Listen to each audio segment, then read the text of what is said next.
On behalf of Father Angelo, Father Matt, and all the staff at Emmanuel, welcome to the first part of a two-part presentation on a history of Emmanuel Catholic Church. I'm Deacon Baldwin, and I will be your guide on this tour of Emmanuel Catholic Church history. Emmanuel has a rich and a remarkable legacy that spans over 183 years. This legacy not only reflects the richness of our Catholic faith, but in a very special way also reflects the deep faith, hopes, and dreams of all those members of the Emmanuel family that came before us. We have been blessed by their labors and sacrifices for love of our Lord, and we in turn have the privilege of honoring our Lord and them by preserving and passing on the faith and the legacy we have been entrusted with. Maria Fay, who played a crucial role in the writing and publication of the sesquicentennial history of Emmanuel, said it well when she wrote in the introduction to that same work. In many ways, the history of Emmanuel Church resembles the history of a family. Our story began with a few hardworking people joined together in the worship of God. Their numbers grew through the decades and centuries. Like the best of families, Emmanuel has seen good times and bad. Like the strongest of families, Emmanuel has survived both. Emmanuel is from the Hebrew word for God is with us. May this continue to be our prayer.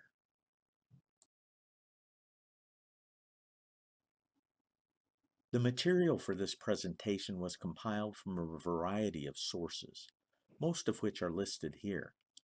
Almost all of these are available online and some can be downloaded.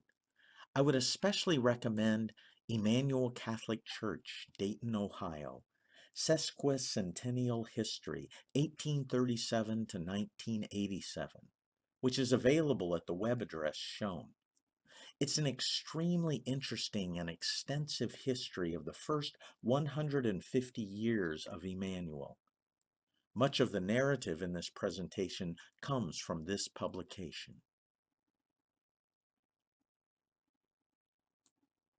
Here's a roadmap of sorts showing where we're going. This presentation is organized around the pastors of Emmanuel. So first I'll give you the 10,000-foot view, as it were, of the history of Emmanuel through the diocesan pastor era via a timeline which highlights significant points in history coinciding with the tenure of the pastors of Emmanuel. Then we'll take a brief look at the years before Emmanuel. During this time, this area of Ohio was just being explored and settled. After that, we'll look at the first of three eras in Emmanuel's history, that being the era of diocesan pastors, which spanned from 1837 to 1955, and that will conclude part one. In part two, I'll cover the second and third eras of Emmanuel. The second era started in 1956 with the Society of Mary providing the spiritual leadership of Emmanuel all the way up until 2010.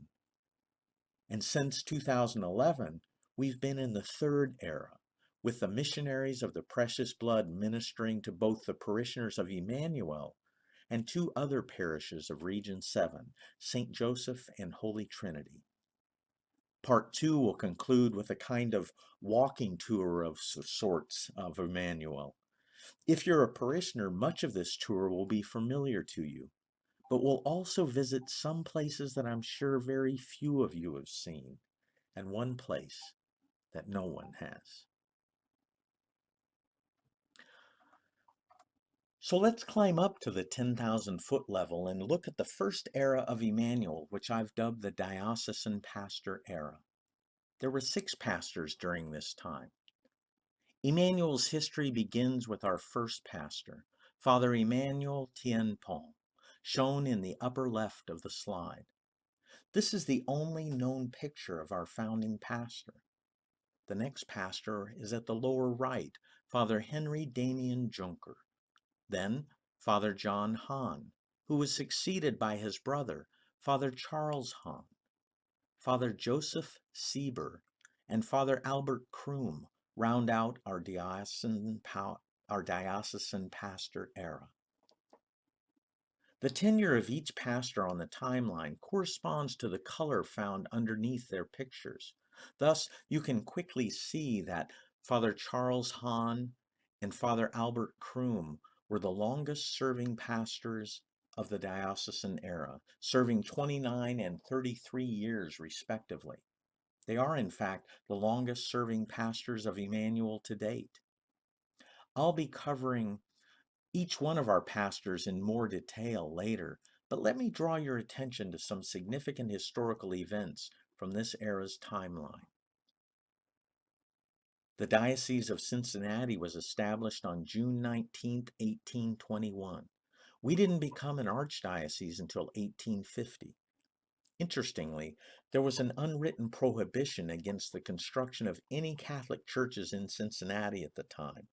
So the first church of the diocese was constructed just outside the city limits. Our diocesan newspaper, the Catholic Telegraph, started in 1831 and is one of the oldest Catholic newspapers in the country.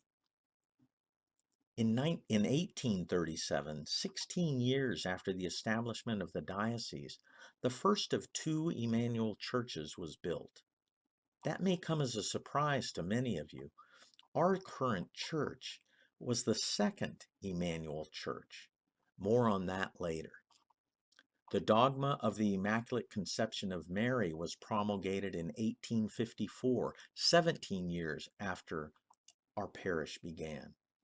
This dogma recognizes the fact that the Blessed Virgin Mary was free of the stain of original sin from the first moment of her conception. In 1861, the Civil War began and lasted for 4 years. Nearly 750,000 people died in this war. This war has the dubious distinction of being the deadliest military conflict in American history. In 1869, the First Vatican Council opened. It was at this council that papal infallibility was defined, which stated that the Pope is preserved from the possibility of error when, in the exercise of his office as shepherd and teacher of all Christians, in virtue of his supreme apostolic authority, he defines a doctrine concerning faith or morals to be held by the whole Church. 4 years later, in 1873, our present church was built. St. Therese, the little flower, who was born in 1873, died in 1897. That may well be the reason why we have a statue of St. Therese in our church. 4 new bells were installed in the church in 1901, 12 years prior to the great and tragic Dayton flood of 1913. And World War I began the very next year. Now, there used to be a rear spire on our church, but sometime during the 1920s, it blew down during a windstorm. In 1939, World War II began.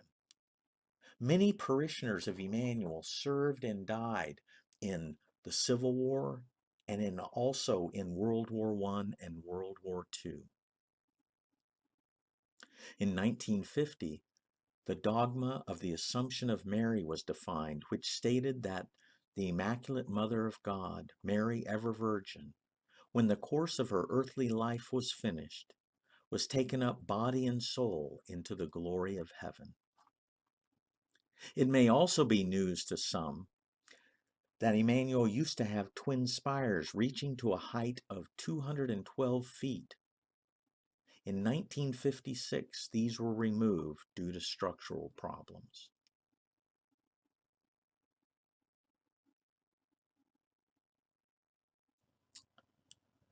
The acronym BCE is a bit of tongue-in-cheek humor. BCE stands for Before There Were Catholics at Emmanuel.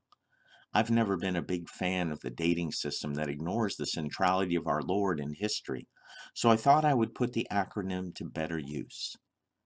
In any case, the first known priest in the Miami Valley was a French army chaplain, Father Joseph Pierre de Bonencamps.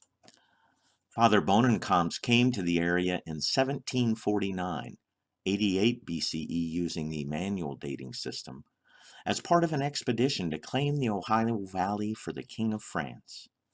The map in the upper right portion of the slide was drawn by Father Bonencamps. Lake Erie is in the upper central portion of the map. In 1805, 32 BCE, Dayton was incorporated as a village. Just below the map is a portrait of Jonathan Dayton, who the city of Dayton was named after.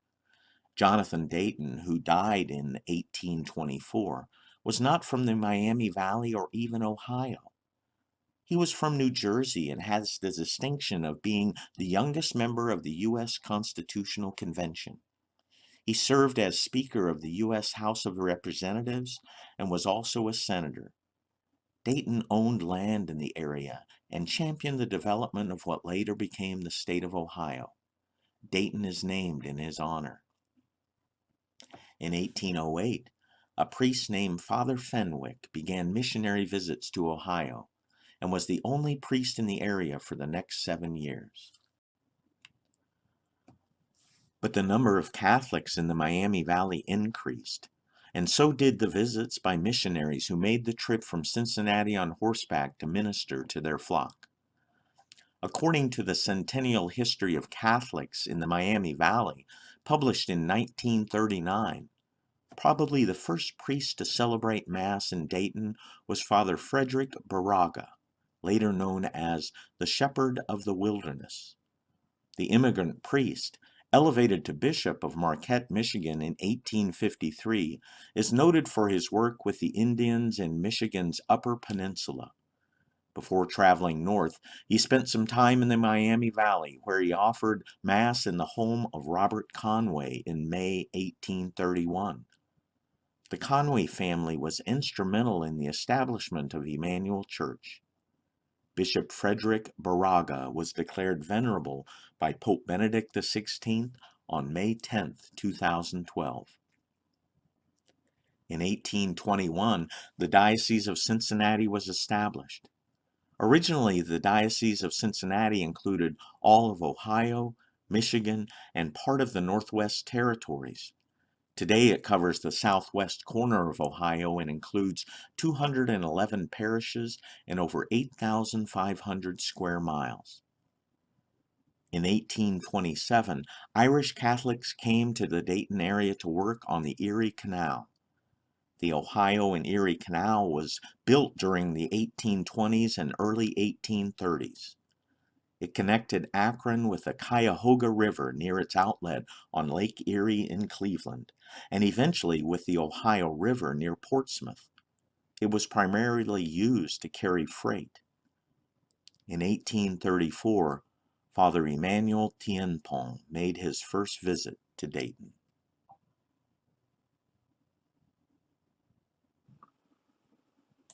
Father Emanuel was born in Ache, Belgium in 1802. The picture here again is the only known picture of Father Emanuel. He was appointed pastor of Emmanuel in 1836, and construction of the church began almost immediately. Father Emanuel was, at heart, a missionary and remained active in far-flung areas even as he served as pastor of Emmanuel. He could be found in Troy, Piqua, and Toledo. Of course, he traveled by horse and was one of the few priests who could minister to German immigrants in their native language. He became a U.S. citizen in 1840. As I was doing some cursory research on the history of Emmanuel, I ran into the name of Father Thienpont constantly. Church histories from Steubenville in Hardin County to Sandusky to Cleveland, Miami County, and Toledo all attest to the presence, influence, and tireless efforts of Father Emanuel to spread the faith and minister to the people of God. I have no doubt that if a serious study was made of Father Emmanuel's life, even more of his travels and activities would be uncovered. The fact is, our founding pastor was one busy priest. As I mentioned, construction of the church began almost immediately in 1836 once Father Emmanuel was appointed pastor. That Father Emanuel was well known and respected by Protestants and Catholics alike is evident given that the land for Emanuel was gifted to the parish by a Protestant, Mrs. Prudence Pearson. The land measured 96 by 166 feet on Franklin Street between Ludlow and Perry. The Dayton Protestant community, in addition to contributing the land, donated over $1,300 of the $7,000 needed for construction of the first church. There's a drawing of it here to the right. The rest came from parishioners and fundraising that came as far away as Philadelphia, New York, and Boston. The first church was built by Theodore Barlow, a young carpenter from Germany. Theodore Barlow came to the U.S. in 1831 and settled in Dayton a year later. He was an active Catholic layman, and he would later become a charter member of Holy Trinity while maintaining his membership at Emmanuel. The church was located on the site of the present rectory and was dedicated on November 26, 1837. This date is considered the birth date of Emmanuel Catholic Church. The new church was one of 7 denominational churches which graced the early Dayton landscape.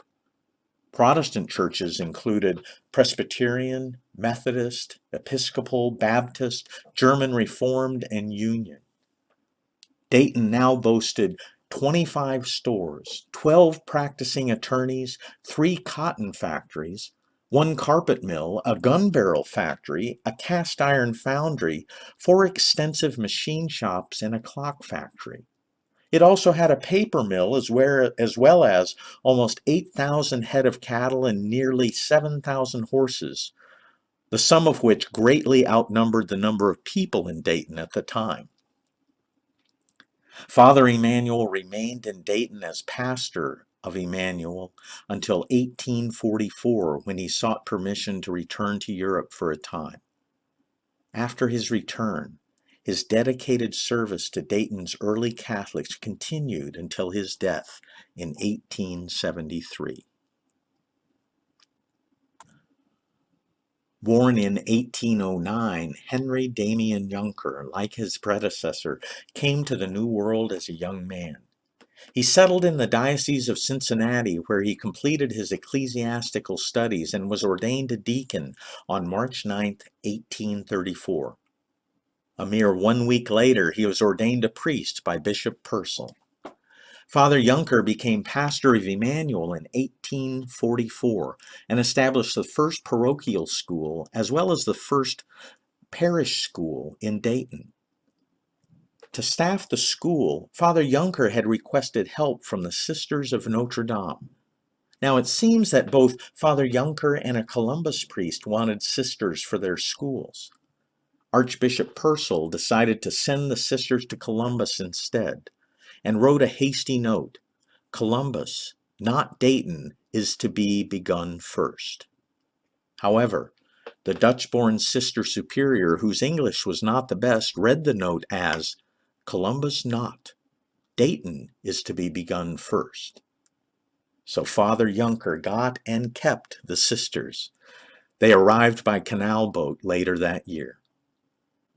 During the early years of Father Junker's pastorate, the English-speaking Irish members of Emmanuel became tired of services where the homilies and announcements were in German. Not only that, there simply wasn't enough space to accommodate the growing Catholic population. They sought and obtained permission to form a new parish. Since they customarily sat on the St. Joseph side of Emmanuel, they chose St. Joseph as their patron. And this is how St. Joseph in Dayton came to be named St. Joseph. In 1849, a 933-pound bell was purchased and rang in the new year at Emanuel. In March of 1850, this first bell was joined by a smaller one of 510 pounds. Together they heralded parish celebrations, announced services, and mourned our dead. As the city expanded, the parish purchased land for future use. One such lot was for the erection of a church for the people of Xenia. Another was for a cemetery to shelter the remains of Dayton's Catholic pioneers. Opposite what was the Montgomery County Fairgrounds, this land, known as St. Henry's Cemetery, was used until the time of the Civil War. Then, as the city expanded southward, it became obvious that the land could no longer meet the needs of the population. In 1889, the cemetery was closed and the bodies transferred to Calvary Cemetery. The memorial chapel dedicated to the unclaimed dead of St. Henry's was built in 1902 and still stands today near the entrance of Calvary Cemetery. In 1849, a group of Emmanuel parishioners met to discuss their concern for orphans of the poor. With the support of Father Junker, a small group of men and women formed the St. Joseph Orphan Society, forerunner of St. Joseph Orphanage. Each member was assessed 20 cents a month, and the money was used to support the orphan children whom they placed in foster homes. Father Junker continued to minister to German and Irish settlements along canal and railroad lines north and east of Dayton, and in 1857, Father Junker was named Bishop of Alton, Illinois. The next pastor was Father John Hahne. He was born in 1815 and came to the U.S. in 1851. Soon after taking over as pastor, it became clear another German parish was needed, and the zealous new pastor immediately found himself in the midst of controversy over where it would be located. One resident from the eastern part of town donated a large piece of land on Xenia Avenue on the condition that it would be used for the new church site. Another group wanted a site closer to the downtown area. The dispute ended when the Archbishop granted both groups permission to build, with the result that St. Mary's Church on Xenia Avenue was founded in 1859, and Holy Trinity Church on 5th Street was begun in 1860. Other controversies continued to plague Father Hahn's early years, and finally, Father Hahne quietly asked the bishop for a transfer. Permission was granted, and a new pastor arrived to serve Emmanuel. The congregation was stunned by this unexpected development, and they quickly called a meeting and pleaded with their old pastor to remain. A committee also went to call on the Archbishop to request that Father Hahne stay on as pastor. And so he did. The Archbishop sent several assistants over the next few years to help with parish work, finally assigning Charles Hahne, the pastor's brother, as an assistant at Emmanuel. By this time, Emmanuel's school became seriously overcrowded, and it became clear that a new building was needed.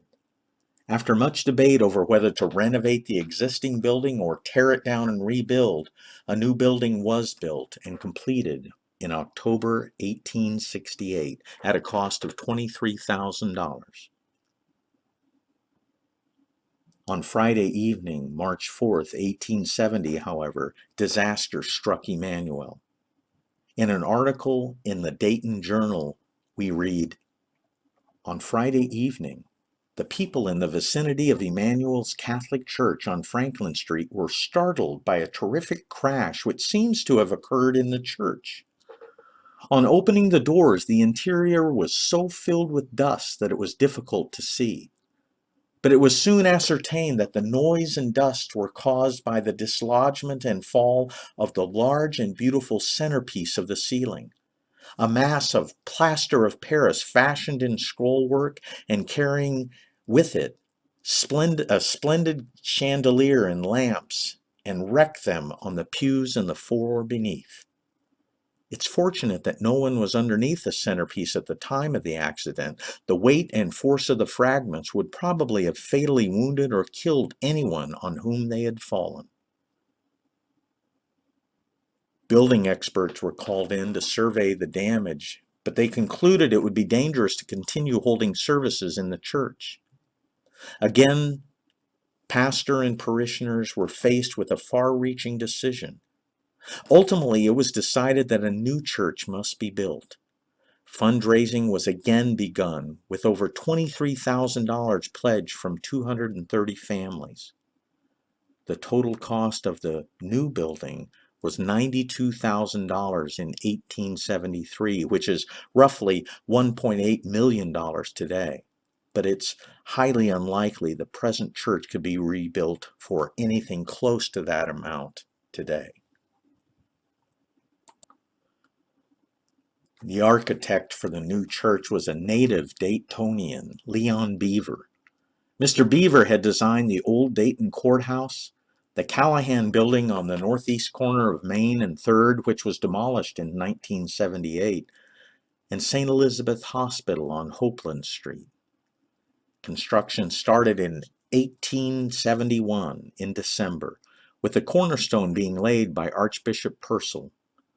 On September 1873, the first chime of the bells could be heard in the new church. All of Dayton turned out for the dedication.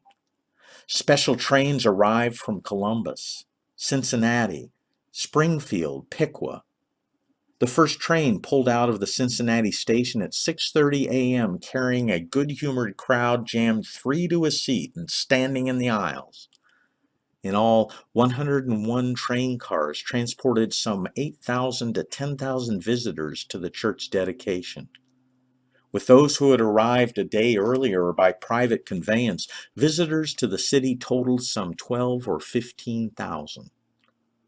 The procession of guests began at the train station, winding its way through the major downtown streets. Banners and flags hung from windows and balconies all over the city. By this time, many of the out-of-town societies had arrived, and the church service had already started. And with the music, the confusion of talking, and the shuffling of feet, voices from the pulpit were all but inaudible. So crowded was the church, no pews had been put in place yet, that those who wished to kneel found it impossible. Consequently, the congregation was compelled to stand throughout the 2-hour ceremony. When all was over, Father Hahne, his face reflecting the joy of the occasion, rose to thank the people in German for their presence and participation.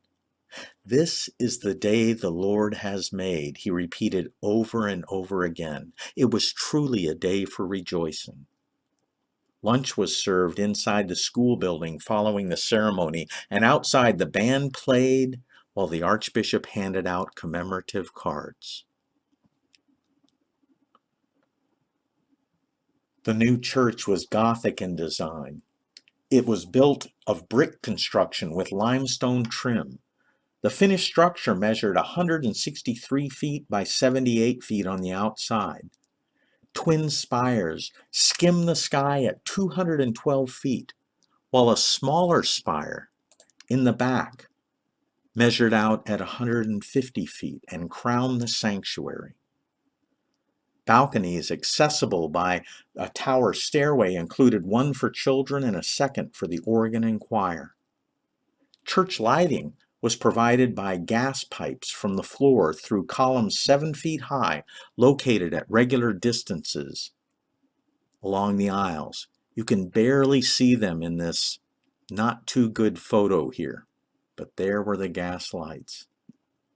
Delicate frescoes on the walls of the church were the work of Arnold Hahne, a prominent artist of his time and brother of the pastor.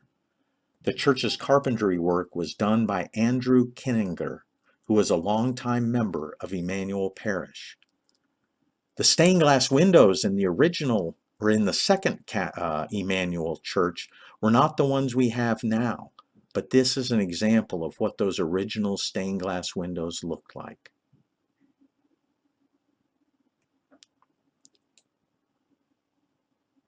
The new church was built entirely of brick and wood with absolutely no steel used. One of Emmanuel's many architectural marvels is its ceiling. The ceiling is 85 feet above the floor and it has no columns supporting it. It's the only church in Ohio with double balconies and has a seating capacity of 1,400. The Gothic style vaulting of the ceiling grows out of suspended triple pillared pilasters between the windows of the church. These pilasters are galvanized metal sculpture, a decoration used quite often in the Victorian era. During the year that followed the dedication of the new church, the old church was torn down and replaced by a new rectory designed by Father Hahne himself. This rectory is still used today and cost $8,000 at the time of its construction. As his parish grew, Father Hahne was sensitive to the needs of the city which surrounded us. In 1846, the Orphan Society had been established in Dayton, and upon his installation, Father Hahne became the administrator of that society. His goal from the beginning was to build a house for the orphans who were being cared for in foster homes at the time. By 1872, he had persuaded the association to buy a piece of property near St. Mary's Church. A small building on the grounds served as a home for the orphaned youngsters, but soon that became too small. 2 years later, Father Hahne laid the cornerstone for a larger house on the property, which would serve homeless children for many years to come. Father Hahne also founded St. Elizabeth Hospital in 1878 in the former Zweisler Tavern at 116 Franklin Street. In 1882, after the death of Father John Hahne, his brother, Father Charles Hahne, took over as pastor. He continued to support St. Elizabeth Hospital and the St. Joseph Orphanage. By now, Emmanuel had over 3,000 members. He also built the residence just west of the school building for the Brothers of Mary. This building now serves as the food pantry for Emmanuel's St. Vincent de Paul chapter. In 1897, Father Charles renovated the interior of Emmanuel. Shown here is the finished result of the renovation, which included elaborate painting and stenciling, statues, and additional light and paintings. Shown here is a photograph of the 1897 renovation. Note the gas lamps in the pews.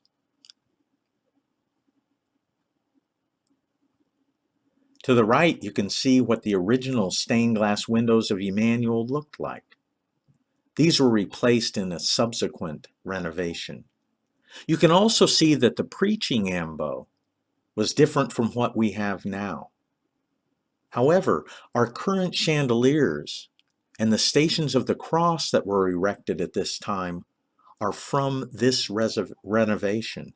They're over 123 years old.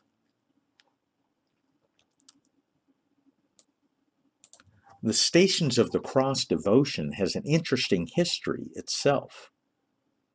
The station started out as a Franciscan devotion. The Franciscans had started building outdoor shrines in the 15th century, similar to those that were in the Holy Land for the faithful who couldn't travel there.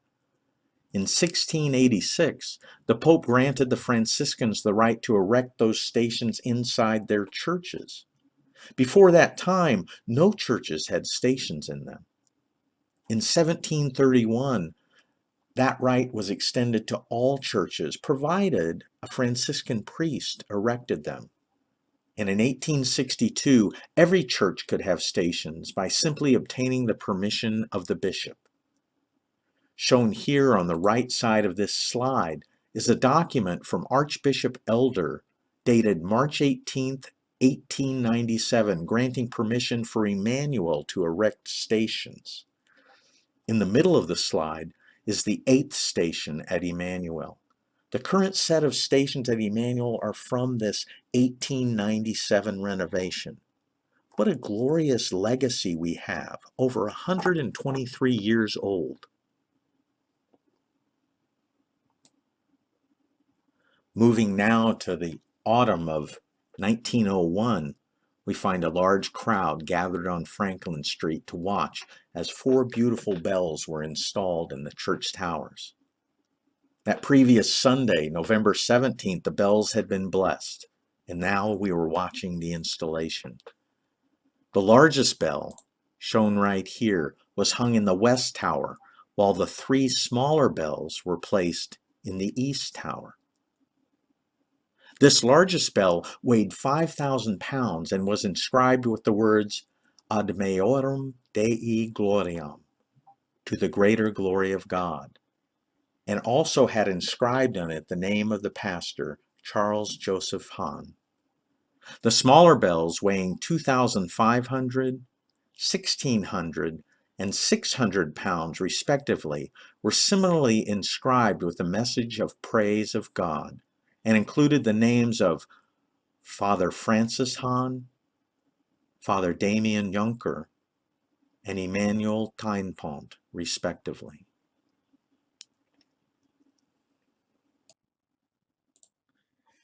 Here we can see the East Tower bells as they look today.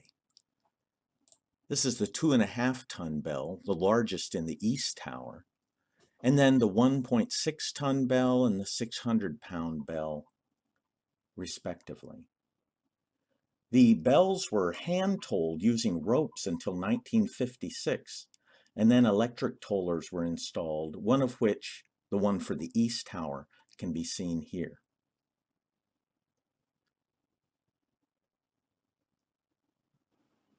The following 2 slides contain rare aerial photographs from the 1920s.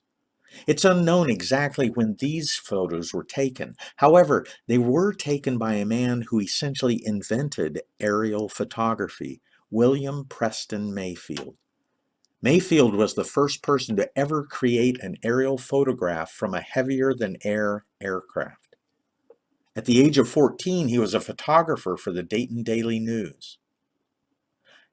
On a cold winter day in 1910, Mayfield was invited to go up with Orville Wright in the Wright Flyer. While in the air, Mayfield leaned out over the wing and took a photograph of the ground below. This photograph would become the first photograph ever to be taken from an aircraft. From this point on, Mayfield would make a name for himself photographing early aviation firsts. In the photograph shown here, we can see Emanuel Catholic Church in the 1920s. Notice the neighborhood and the homes surrounding the church. This is where many of the parishioners lived. The church itself was different, as you can clearly see the 212-foot spires and the 150-foot spire that was directly over the sanctuary in the rear of the church. The rectory and the school can be seen to the left of the church. And we also see the brothers' residence right here. There's no parking lot yet, but many businesses and the extensive train yard can be seen to the north.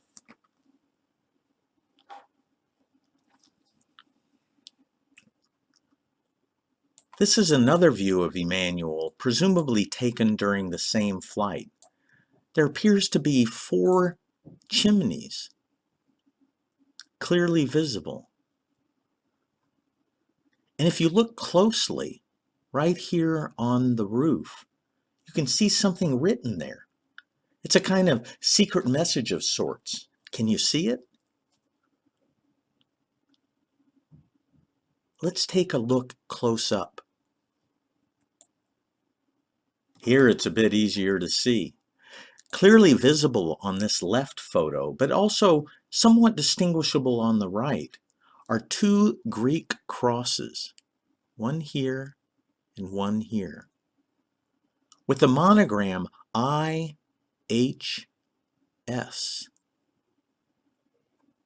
with the S, or the H rather, surmounted by a Latin cross between them. Isn't that interesting? Isn't that really cool? IHS is one of the most common monograms, which are also known as Christograms. The letters are the first 3 letters of Jesus' name in Greek, Iota, Eta Sigma. Sadly, weathering and repairs over the years has obscured this magnificent symbol of faith present for so long on Emmanuel's roof. This brings us to the end of Father Charles Hahne's pastorate. Father Charles died May 28, 1911. On September 1st, 1911, Father Joseph Sieber, a Cincinnati native, was named pastor of Emanuel.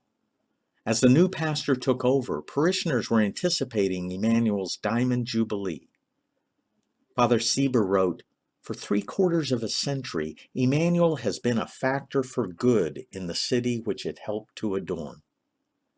In preparation for the celebration on October 16, 1912, all of the parish buildings were clothed in a new dress, as it were. A rock-faced stucco was contracted for. Besides adding to the exterior beauty of the church, it reinforced the walls which had begun to show the ravages of time. Memories of the renovated church, which sparkled for its Diamond Jubilee, carried pastor and parish members through the next year when the 1913 flood, Dayton's most devastating natural disaster, invaded Emmanuel. In 1913, the rain started March 21st, and then it rained again on the 22nd.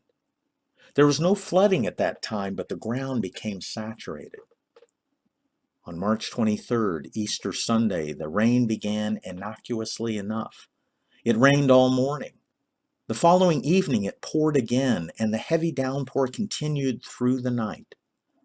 When all was said and done, 8 to 11 inches of rain had fallen through the Great Miami Valley on already saturated soil, resulting in more than a 90% runoff. By Tuesday, the Fifth Street Bridge was washed out, and boats began evacuating people from buildings where water was approaching the second floor. The toll in human life was heartbreaking. Over 360 dead and over $100 million of damage. The heroism of the people at this most difficult time was inspiring. If you've never read an account of this part of Dayton's history, it's well worth your time. In the lower right-hand corner of this slide, you can see a map of the Dayton downtown area, with the areas affected by the flood shown in blue.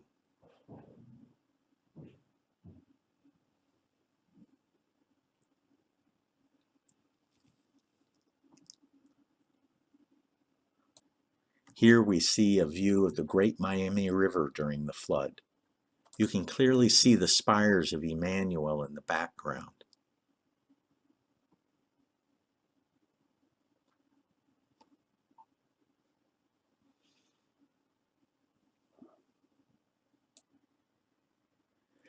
In an area where the water was as deep as 15 feet, stood the churches of Emanuel, St. Joseph, Sacred Heart, Holy Trinity, St. John, Holy Rosary, Corpus Christi, and Holy Name. Fortunately, all of the churches were good, substantial structures, and they withstood the powerful surge of yellow water that carried many weaker buildings along with it. But in several churches in the more deeply affected areas, furniture, confessionals, and parts of the altars could be seen floating in the waters that filled the buildings. At Emanuel, as the water rose in the church, interior pews fell, resembling rows of fallen dominoes. The handsomely carved pulpit on the side of the church crumbled in silent testimony to the power of the rising waters, which reached just below the windows. Here's a trivia question for you. How much of the basement at Emanuel flooded during this 1913 flood?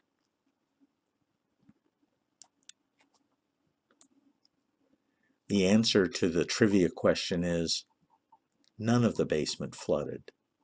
The basement was added later. I know, a trick question, but interesting nonetheless. During the period of June through September of 1913, Emanuel underwent a major facelift to fix the damage caused by the flood. And on Sunday, September 7th, the church was filled with thankful parishioners as they viewed the restoration. 8 years later, in 1921, a summer evening storm again took its toll on the church when lightning struck the rear tower. A fire in the attic resulted from the lightning, burning for more than an hour before it was discovered. Although the outside of the tower and the cross were unharmed, heat and smoke from the 1921 fire caused extensive damage to the frescoed walls and the woodwork of the altar niche. Father Sieber succeeded in removing the Blessed Sacrament in spite of the fact that firebrands were already falling on the altar as he approached the tabernacle. In 1922, Emmanuel underwent another renovation, partly due to the damage done by the attic fire. The sanctuary was enlarged. 3 new Gothic-style marble altars from Italy were installed. These are the altars that we use today. Much of the embellishments done in the 1897 renovations were removed. This is when the new stained glass windows were installed in the nave of the church. Also installed were new confessionals and a new lighting system. This renovation cost about $45,000.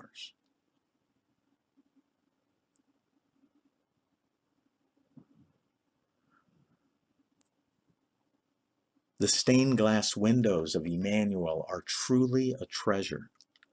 If you've never taken the time to meditate or pray before each one of these works of art, I'm telling you it's well worth the effort. For they mark out in sacred images the unfolding of salvation history throughout the liturgical year. This map here shows the location of all the windows, and the numbers corresponding to the windows are shown here. The window depicting the Epiphany is shown here on the right. Unfortunately, to fit it into the space available, it had to be split, with the left portion here being the upper part of the window and the right being the lower. There simply isn't time to do each window justice, but we are putting together another video soon that will go over each window in some detail. In the meantime, let me point out some common elements I notice present in almost every one of these beautiful windows. First off, almost every window has angels looking down on the scene below.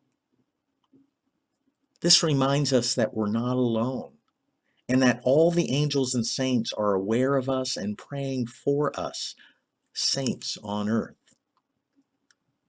Second, every stained glass window that depicts an outside scene, like this one here with the Epiphany, incorporates clouds, usually dark clouds, even in the joyous scenes like the one depicted here. To me, that seems to symbolize that trials and tribulations are never far off in this life, and we shouldn't expect that they would be. Finally, the bottom part of every window reminds me of an altar rail. The middle portion that depicts the main scene here seems to me to be set in arches, much like the statues in the sanctuary. And if that's the case, then all that's happening in the scene is happening within a sanctuary and is being placed on an altar, if you will. That is, it has been sanctified and is being offered to God. So then, doesn't the same thing hold true for you and me? Can't the events of our lives, however mundane, joyful, or painful, be brought to God as an offering, as something to be sanctified and given to Him? Noticing this about these windows provides a constant reminder of the sanctity and holiness that is to extend to every part of our lives.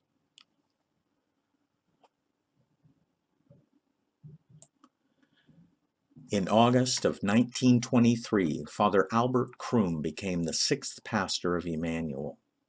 A native of Cincinnati, Father Kroum came to Emanuel from Shelby County, where he had served at St. Patrick's Church near Sydney.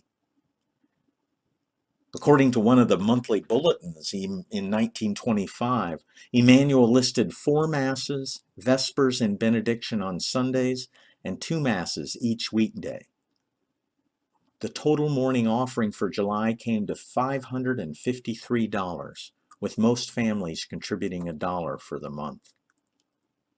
Advertisers in the bulletin included Witt Tegenkamp Company, featuring church goods and religious articles. Today we know that company as Dayton Church Supply on East 3rd Street. Parish records for 1934 list a name we'll all recognize: Daniel E. Pilarczyk, who was baptized at 1 week old, being accompanied by his parents and godparents. He was baptized on August 19th at Emanuel. Archbishop Pilarczyk died on March 22nd, 2020. He had faithfully led the diocese for more than 27 years. May his soul and the souls of all the faithful departed through the mercy of God rest in peace.